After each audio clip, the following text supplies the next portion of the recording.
Hello friends, welcome to Sasha சமையல்.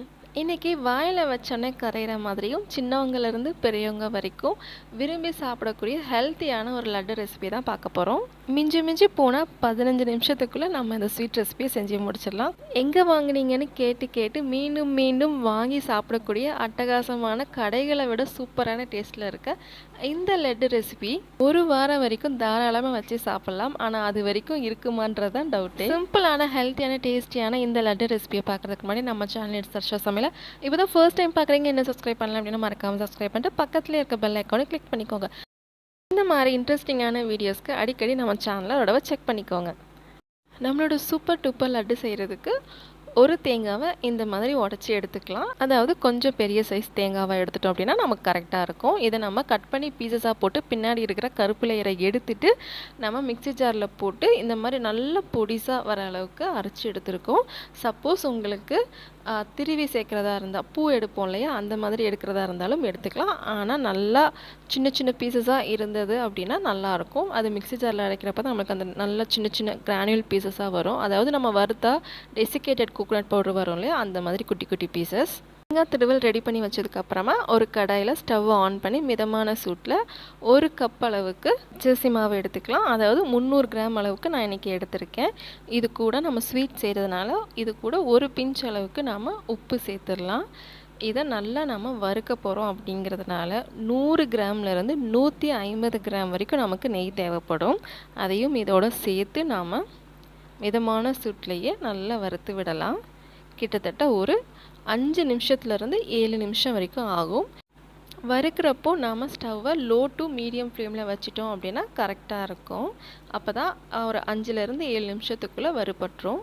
நெய் அரிசி மாவோடு நல்லா கலந்து வறுபடுறப்போ அந்த பச்சரிசி மாவில் இருக்கிற அந்த பச்சை வாசனை போய் நல்லா ஃப்ளேவர்ஃபுல்லாக இந்த மாதிரி கலர்ஃபுல்லாக ஆகணும். பச்சரிசி மாவு வச்சு நான் செஞ்சுருக்கேன். நம்ம சிறுதானிய அரிசி வகைகள் ஏதாவது எடுத்து ஊற வச்சு நல்லா பவுட்ரு பண்ணி நம்ம அதையும் இந்த மாதிரி கூட செய்யலாம். அது இன்னும் ரொம்ப ஹெல்த்தியாக இருக்கும்.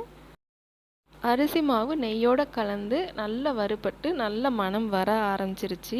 இந்த மாதிரி நமக்கு கன்சிஸ்டன்சி இருக்கிறப்போ இப்போ நம்ம ஸ்டவ்வை ஆஃப் பண்ணிவிட்டு இதை ஒரு பாத்திரத்துக்கு ட்ரான்ஸ்ஃபர் பண்ணிடலாம். மாவை கையில் எடுத்து பிடிச்சோம் அப்படின்னா இந்த மாதிரி இறுக்கி பிள்ளையார் மாதிரி வரணும். அப்போ தான் கரெக்டான கன்சிஸ்டன்சி. உதிரி உதிரியாக இருந்ததுன்னா நமக்கு சாப்பிட்றப்ப பச்சரிசி டேஸ்ட் அப்படியே வரும். இப்போது அதே கடாயில் நம்ம தேங்காய் பூ சேர்த்துக்கலாம். நம்ம ஆல்ரெடி அரைச்சி வச்சுருந்தாலும் அந்த தேங்காய் பூவை சேர்த்துட்டு நல்லா மீடியம் டு ஹை ஃப்ளேமில் வச்சுட்டு ஒரு 2 நிமிஷத்துக்கு மட்டும் தேங்காவை நல்லா வறுத்துக்கலாம். தேங்காய் நம்ம அதில் இருக்கிற ஈரப்பதம் ரொம்ப போகக்கூடாது. அதே சமயத்தில் டெசிகேட்டட் கோகோனட் பவுடர் மாதிரியும் நமக்கு ஆயிடக்கூடாது. தேங்காய் பூவை இந்த மாதிரி பதத்தில் நம்ம வறுத்து செய்கிறப்போ ஒரு வாரம் வரைக்குமே நாம் ஸ்வீட்டை வச்சு சாப்பிட்ற அளவுக்கு இருக்கும். பார்த்திங்கன்னா ஓரளவுக்கு நல்லாவே வதங்கிருச்சு. இந்த மாதிரி கொஞ்சம் உதிரி உதிரியாகவும் இருக்கணும், அதே சமயத்தில் அதில் ஈரப்பதமும் கொஞ்சமாக இருக்கணும். அப்போ தான் சாப்பிட்றப்போ ஜூஸியாகவும் இருக்கும், கொஞ்சம் ட்ரையாகவும் இருக்கும், டேஸ்ட்டும் அட்டகாசமாக இருக்கும். இந்த மாதிரி பதத்தில் வறுத்ததுக்கப்புறமா இது கூட நாம் 200 கிராம் அளவுக்கு சர்க்கரை சேர்க்க போகிறோம். 300 கிராம் அளவுக்கு அரிசி மாவு, 300 கிராமுக்கு அதிகமாக தேங்காய் பூ சேர்த்துருக்கோம். இதுக்கு 200 கிராம் அளவுக்கு நம்ம சர்க்கரை சேர்த்துருக்கோம். இது கரெக்டாக எல்லா ஏஜில் இருக்கவங்களும் சாப்பிட்ற மாதிரி இருக்கும். சப்போஸ் உங்களுக்கு இன்னும் கொஞ்சம் சுகர் எக்ஸ்ட்ரா வேணும் அப்படின்னா 250 கிராம் வரைக்கும் அளவு கூட நம்ம சேர்த்துக்கலாம். இதை மிதமான சூட்டில் தீயில வச்சுட்டு நாம் நல்லா வதக்கி விட்டோம் அப்படின்னா சர்க்கரை கொஞ்சம் கொஞ்சமாக இலக்கம் கொடுத்து சர்க்கரை பாகு கன்சிஸ்டன்சிக்கு வரும். இந்த மாதிரி கெட்டியாக ஆரம்பிக்கும். ஒரு 2 நிமிஷத்துக்கு இந்த மாதிரி நம்ம லோ டு மீடியம் ஃப்ளேமில் வச்சு வதக்கிக்கலாம். சர்க்கரை நல்லா கரைஞ்சி தேங்காவோடு சேர்ந்து வேக ஆரம்பிக்கும். 1 நிமிஷம் அளவுக்கு இதை நம்ம வேக வச்சு எடுத்துட்டோம் அப்படின்னா கரெக்டாக இருக்கும். இந்த மாதிரி கெட்டியான ஒரு பதத்துக்கு கொஞ்சம் கொஞ்சமாக மாற ஆரம்பிக்கும். சர்க்கரை முழுமையாக கரைஞ்சிருக்கணும். இல்லை அப்படின்னா நம்ம சாப்பிட்றப்போ நம்ம வாயில் அந்த சர்க்கரை பீசஸ் ஒன்று விழும். இப்போ நல்லா வெந்துருச்சு. இது கூட 3 ஏலக்காய் தட்டி சேர்த்துக்கலாம்.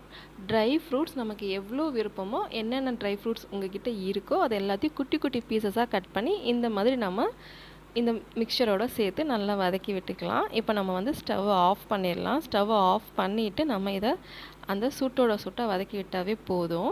இது இப்போது ரொம்பவே சூடாக இருக்கிற கன்சிஸ்டன்சியில் தான் இருக்குது. இதை நம்ம அப்படியே ஆல்ரெடி வறுத்து வச்சுருந்த அரிசி மாவோடு சேர்த்துடலாம். நல்ல சூடாக இருக்கப்பவே நம்ம அரிசி மாவையும் இந்த தேங்காய் கலவையும் கலந்து விட்டால் தான் நமக்கு உருண்டைகள் பிடிக்கிறதுக்கு கரெக்டாக இருக்கும். தேங்காய், சர்க்கரை கலந்த அந்த கலவையோட சூடு ரொம்பவே அதிகமாக இருக்கும் அப்படிங்கிறனால, நான் இப்போ செய்கிற மாரி இதே மாதிரி செய்யுங்க. அந்த சூடு வந்து ஓரளவுக்கு வந்து பொறுக்கக்கூடிய அளவில் தான் கையில் படும்.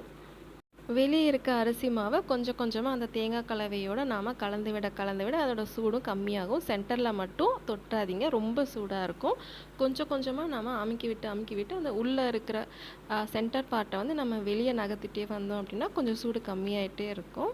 நமக்கு மிக்சரும் வந்து நல்லா மிக்ஸ் ஆயிரும். இந்த அளவுக்கு நல்லா கலந்து விட்டதுக்கப்புறமா நம்ம டக்குன்னு உருண்டைகள் பிடிக்க ஆரம்பிச்சிடணும். இல்லை அப்படின்னா ரொம்ப ட்ரை ஆயிரும். ரொம்ப ட்ரை ஆயிடுச்சு அப்படின்னா நமக்கு உருண்டைகள் பிடிக்கிறது கஷ்டமாக இருக்கும். அதுக்கப்புறம் திரும்பவும் நாம் இது கூட எக்ஸ்ட்ரா நெய் சேர்த்து உருண்டைகள் பிடிக்கிற மாதிரி ஆயிரும். அதனால் லைட்டாக வெதுப்பாக சூடாக இருக்கிறப்பவே உருண்டைகள் பிடிச்சிட்டா இந்த மாதிரி அழகாக முத்து போல் இன்ஸ்டண்ட்டாக கடைகளில் கிடைக்கக்கூடிய லட்டுவோட ரொம்பவே டேஸ்டியான ஹெல்த்தியான ஒரு ஹோம்மேட் லட்டு வீட்டிலையே ப்ரிப்பேர் பண்ணிடலாம். இனிமேல் தயவு செஞ்சு கடையில் வாங்காதீங்க. வாயில் வச்ச உடனே கரைஞ்சி உள்ளே போய்கிட்டே இருக்கும். இந்த ரெசிபி கண்டிப்பாக உங்களுக்கு பிடிச்சிருக்கும்னு நினைக்கிறேன். பிடிச்சதுன்னா கண்டிப்பாக ட்ரை பண்ணி பார்த்துட்டு கமெண்ட்டில் ஃபீட்பேக் சொல்லுங்கள். இன்னொரு இன்ட்ரெஸ்டிங்கான வீடியோவில் சந்திக்கிறேன். அன்டில் தென் பாய், டேக் கேர்.